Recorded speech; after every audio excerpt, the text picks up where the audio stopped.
योगस्थः कुरु कर्माणि संगं त्यक्त्वा धनञ्जय सिद्ध्यसिद्ध्योः समो भूत्वा समत्वं योग उच्यते।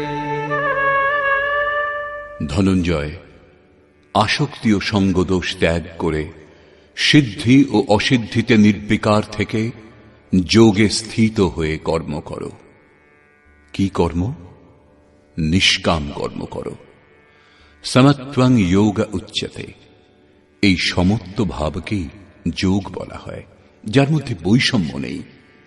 এইরূপ ভাবকেই সমত্ব বলে। ঋদ্ধি সিদ্ধি বৈষম্য উৎপন্ন করে। আসক্তি আমাদের জন্য বিষম অবস্থার সৃষ্টি করে। ফলের ইচ্ছা বৈষম্যের সৃষ্টি করে।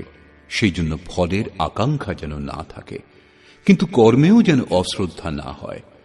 দৃশ্য, শ্রাব্য সকল বস্তুর আসক্তি ত্যাগ করে প্রাপ্তি ও অপ্রাপ্তির বিষয়ে চিন্তা না করে যোগে স্থিত থেকে শুধু কর্ম করো।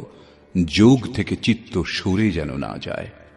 যোগ হল পরাকাষ্ঠার এক স্থিতি বিশেষ, এবং এর শুরুর কোনো এক অবস্থাও হয়। শুরুতেও আমাদের দৃষ্টি লক্ষ্যেরই ওপর থাকা উচিত। অতএব যোগের ওপরেই দৃষ্টি নিবদ্ধ করে কর্মের অনুষ্ঠান করা উচিত।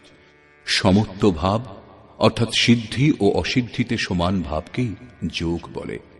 যাকে সিদ্ধি এবং অসিদ্ধি বিচরিত করতে পারে না, যার মধ্যে বৈষম্যের সৃষ্টি হয় না, এইরূপ ভাবের জন্য একে সমত্ব যোগ বলা হয়।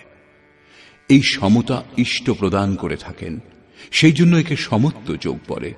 সম্পূর্ণ কামনার ত্যাগের জন্য একে নিষ্কাম কর্মযোগ বলে। কর্ম করতে হবে, সেই জন্য একে কর্মযোগ বলে। পরমাত্মার সঙ্গে মিলন করায়, তাই এর নাম যোগ অর্থাৎ মিল। এখানে বৌদ্ধিক স্তরে খেয়াল রাখতে হয় যে সিদ্ধি ও অসিদ্ধিতে যেন সমভাব থাকে, আসক্তি উৎপন্ন না হয়, ফলের বাসনাও উদয় না হয়। সেই জন্য এই নিষ্কাম কর্মযোগকে বুদ্ধিযোগও বলা হয়।